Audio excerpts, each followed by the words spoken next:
गुरु चरणों में वंदन करते हुए, जिनके चरणों की धूली मेरे मस्तक का चंदन, जिनके चरणों की धूली मेरे मस्तक का चंदन, जिनकी वाणी सुनते ही होता है हृदय कमल स्पंदन।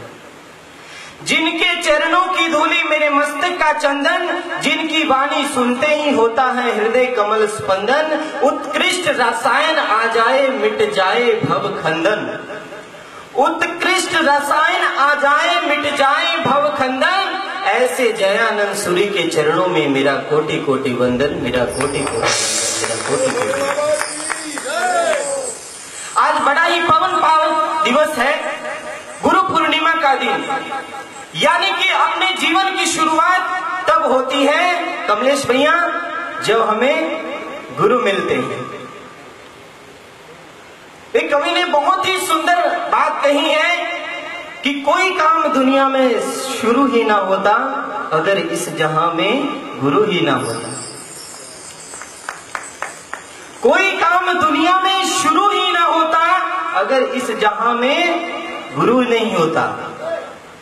जब अपने जीवन में गुरु आ जाते हैं तब अपने जीवन की शुरुआत होती है, और गुरु के बिना जीवन की शुरुआत नहीं होती है। गुरु के बिना जीवन अधूरा ही रहता है, उसका जीवन कभी पूरा नहीं होता है।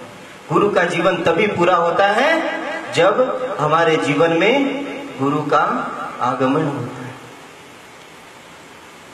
आज बड़ा ही पवित्र दिन है, गुरु पूर्णिमा का दिन, और आज से ही चातुर्मास का प्रारंभ होता है। एक बार एक गुरु ने और एक शिष्य, एक गुरु और शिष्य, जैसे हमारे यहां पर परंपरा रहती है, लेकिन सनातन परंपरा में कुछ अलग व्यवस्थाएं होती हैं, कुछ अलग नियमावली होती हैं, जो कि हमारे जीवन में, हमारे शासन में कुछ अलग होती हैं।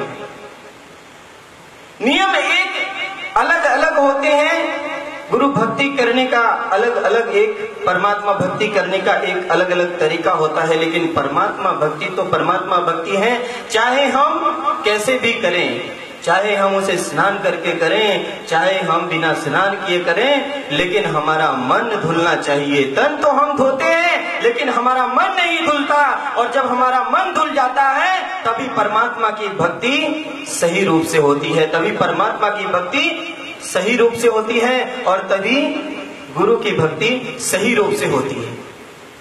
तो एक गुरु और गुरु भक्त बड़े ही प्राचीन समय की बात है। एक सनातन परंपरा के गुरु और उसका एक भक्त, बड़ा ही सेवा भावी भक्त था, उनके साथ में रहता था, उनकी प्रतिदिन सेवा करता था, उनकी सार संभाल करता था। प्रतिदिन का उसका क्रम रहता था कि जब सुबह गुरुदेव उठेंगे, मेरे गुरुजी जब सुबह उठेंगे तो उनके लिए मैंने पानी गर्म करना है। सनातन परंपरा में ये नियम रहता है कि स्नान करने के पश्चात ही वो कोई अपना नित्य क्रम प्रारंभ करते हैं। तो उस भक्त का प्रतिदिन का नियम रहता कि गुरुजी उठे उससे पहले गुरुजी के लिए गरम गरम पानी करना है, गरम पानी तैयार करना है, उन्हें स्नान करवाना है। ये प्रतिदिन का उसका क्रम रहता। और उस समय ये गैस चूल्हे तो होते नहीं थे, कोई माचिस होती नहीं थी, कोई लाइटर होता नहीं था। उस समय कोयले होते थे और अंगीठी जलाते थे। आज भी कई लोग जो पुराने लोग हैं उन्हें याद होगा, उस समय अंगीठी होती थी, और वो जो कोयला जलता था, वो जो कोयला सुलगता था, उस कोयले को ही ढक करके रख दिया जाता था, और उस कोयले को ढक कर रख देते थे तो पूरी रात तक वो कोयला ऐसे का ऐसे ही रहता था। सुबह वह आग वापस काम में लिया जाता था।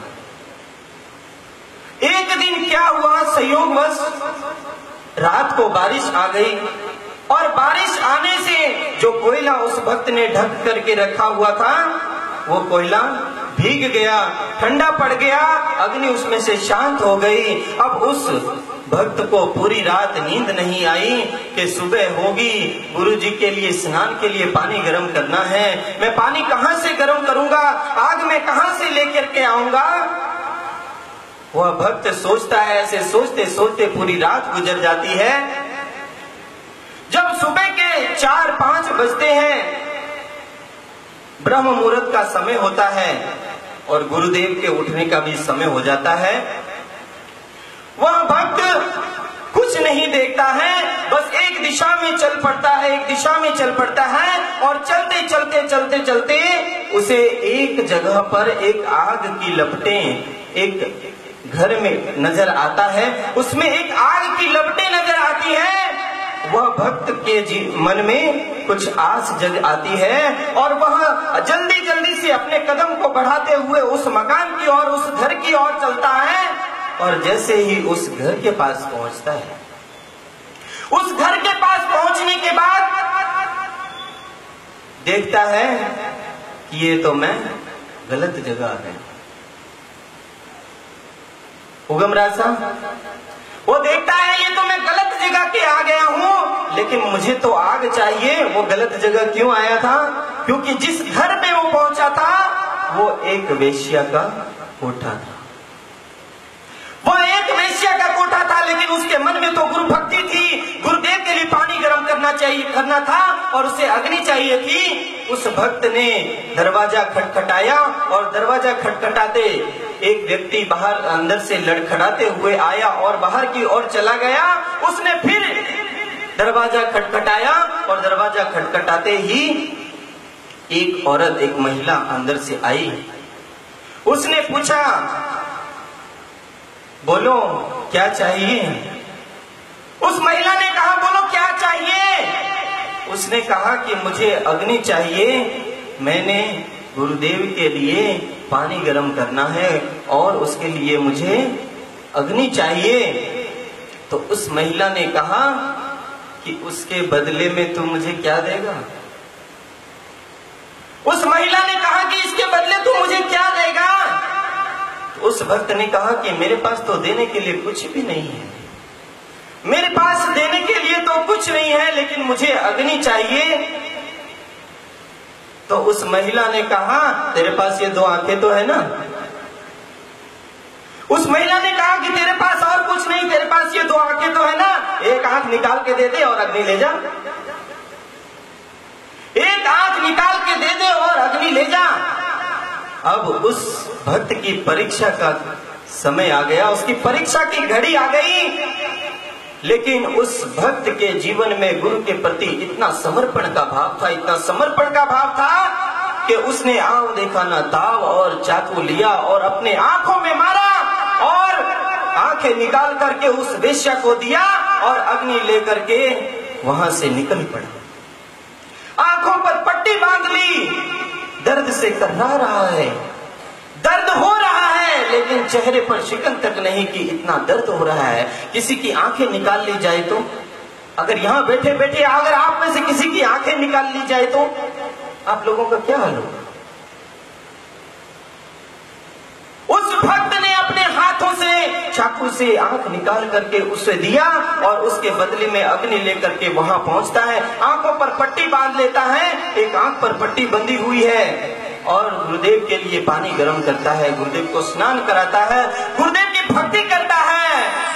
और गुरुदेव तो त्रिकालदर्शी है, गुरुदेव तो सर्वव्यापी है। गुरुदेव देख रहे हैं कि आज ये क्या हुआ कि इस भक्त के आंखों पर पट्टी कैसे बंधी हुई है।